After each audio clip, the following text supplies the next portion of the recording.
I'm going to make some lunch for Morgan and me. Can you stay and eat with us? Oh, thank you, Mrs. Barrow, but I've only got an hour break from the country club, and I want to stop by the hospital and see my mom about something. Oh, well, another time then. Okay, thanks anyway. All I've been able to think about since I got here is this. Tim. Well, what's the matter? Nothing. Yes, there is. Something's wrong. I can tell. What is it? It's just that if I'd known Kelly was going to be here, I wouldn't have come over here. I mean, he just gave me this whole long lecture about how we shouldn't have lied to my mother about where we were last night, Lower Falls. Yeah, well, now that you've brought it up, I felt kind of bad when you told your mother we'd been home all night studying and we just went out for something to eat. I know, but I had to tell her that. I mean, if I had told her the truth, she would have just blown up at me, probably grounded me for a week. Well, I don't want that to happen, but you've got to tell her the truth about where we're going from now on.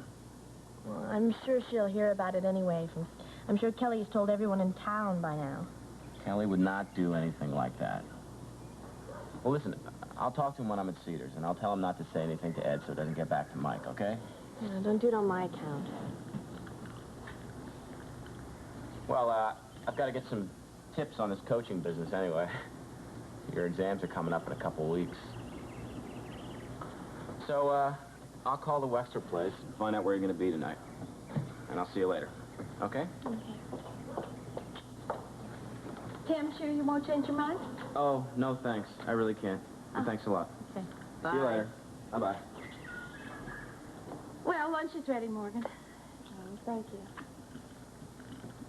I must say I expected to see a happier face since Tim stopped by to see you. What's wrong, Morgan? Nothing. I'm just so confused. About what, dear? Well, why is it that one person can, well, hurt you so deeply with, well, more than anyone else in the whole world? Well, from my experience, it usually means that you care more about that person much more deeply than anyone else in the world. And it generally means that it's someone who can strike some chord in you that no one else can, and that makes you terribly vulnerable, which means they can hurt you even when they don't mean to. Can I tell you something else? What? It's all part of growing up. So you're just going to have to get used to it.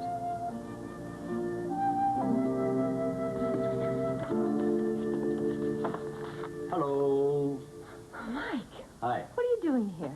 Well, I was just on my way to the airport. I thought I'd come by and say goodbye. Lucille told me you're down here. I also thought I'd tell you that Laney knows where to reach me if you need me for anything. Oh, it's very nice, but don't worry. I'll be fine till you get back. Well, now, I liked it better when you were more dependent on me.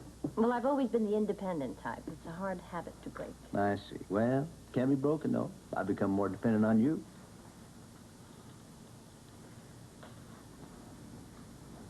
Why is it, whenever I say anything even remotely personal, you get very tensed up?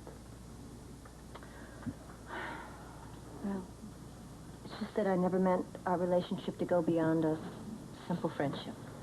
I have to control that. Well, why is that? We'll talk about it when you get back. All right. I'll hold you to that. Bye. Mike. Be careful. I know what you're doing could be dangerous, and I know how determined you are to find what you're looking for. Just don't take any unnecessary chances. Thank you. Did I hear Mike Bauer's voice? Oh, yes. He came by to say goodbye. He's going to San Juan for a couple of days. You know, I think your friendship with Mike is more serious than you want to admit. No, not at all. He's just very special. Jennifer, could I ask a very big favor of you? Of course. What is it?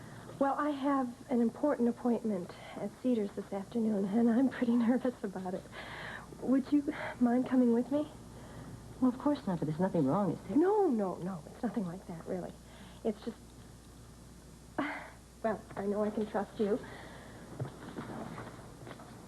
I think I'm pregnant.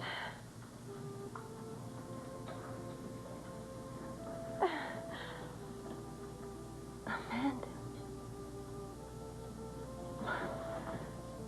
I'm sorry, I can't believe it. No, God, I'm grateful that you care enough to feel this way. Well, look, I'll ask your mother if I can leave, all right? Well, you don't have to. She went out to keep a doctor's appointment, and she's going to run some errands, so you will come. Yes, of course. Does Ben know? No, I didn't want to tell him until I was absolutely certain. I know he's going to be so excited if I get the answer I'm hoping for. You know, bet he is in Chicago right now. I hope everything is going well for him, too. Okay, I'd like to make it person to Mrs. Ben McFerrin. Henry told me you were here. Welcome to Chicago, Ben.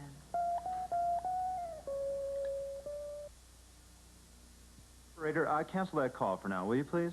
Yeah, I'll put it through again later. Thank you. Diane, you look terrific. Well, thank you. So do you. And you have acquired a very impressive patron. I mean, I hear that Henry's putting all of his considerable influence behind your career. Yeah, it would seem so. So how do you like it out here? Well, I love supervising this end of the merger. Mm-hmm. You know, I just miss... What? I miss my friends in Springfield. How long you think you're going to be out here? Well, a few weeks at least. You know, I tried to reach Alan earlier, and Laurie said that he hadn't come into the office today and that he wasn't taking any business calls at home. Yeah, he's probably taking care of his personal problems. Like what? Never mind.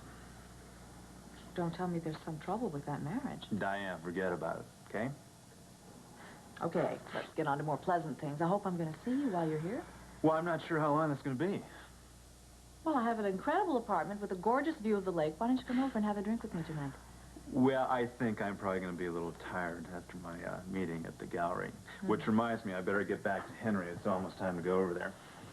Weren't you making a call when I came in and interrupted you? Yeah, I was. I'll make it later. Okay. Good luck. Thank you very much. See ya. Bye.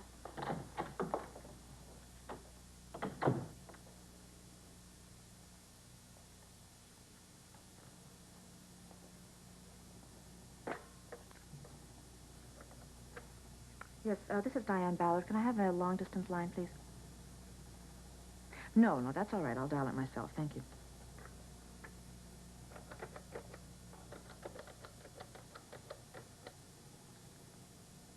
Hello. Is Mrs. Spalding there, please? Can she be reached at her office? I see. Can you tell me when she's expected home? I see. No, I don't want to speak to Mr. Spalding. It's just a personal call to his wife. No message, thank you. Goodbye.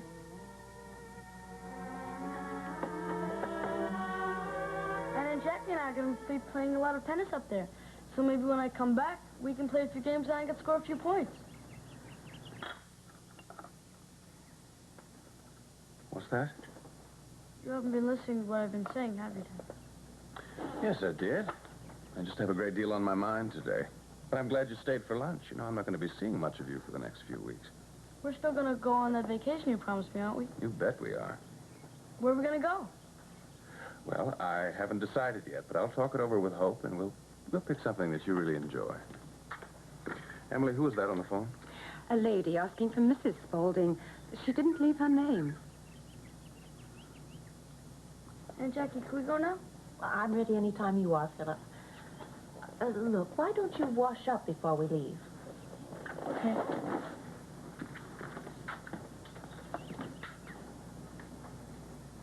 Alan, what's the matter with you today? Nothing. Yes, there is. You've been acting so strangely. First, you insisted we put off our trip and stay for lunch with you. And you didn't say a word to Philip throughout the whole meal. You know, you jumped every time the phone rang. Pressing business matters. Then why aren't you at the office? You know, I don't think I can remember a day you took off without the house being full of business associates. Jackie, just drop it, please. Alan, I'm thinking about Philip. He's far too insecure as it is these days, without you acting as if you didn't care about it. When I need advice on how to deal with my son, I'll ask for it. Well, I'm sorry I'm such bad company today, but I've got a lot on my mind. Sure. You have a good time in the mountains. You remember one thing. I love you very much. I know, Dad. Can we go down there, Jackie? Of course, Philip. Goodbye, Alan. Bye, Jackie. Bye, son.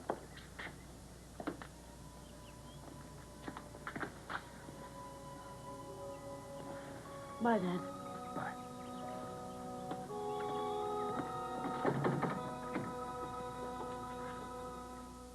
So how's he doing, Mr. Stafford? Well, he's making steady progress. Good. Glad to hear it.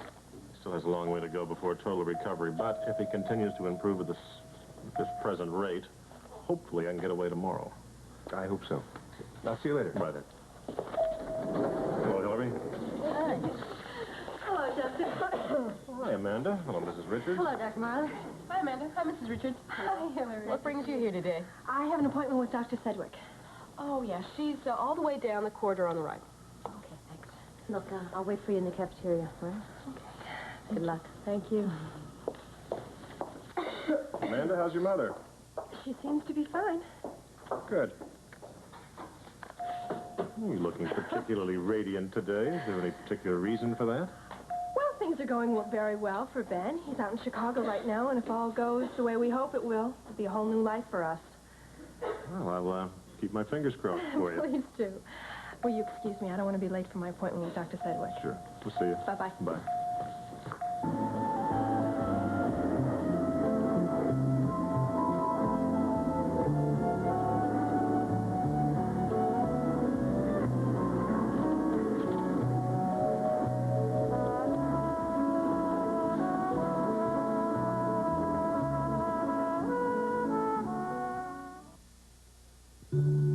This has been the award-winning Guiding Light.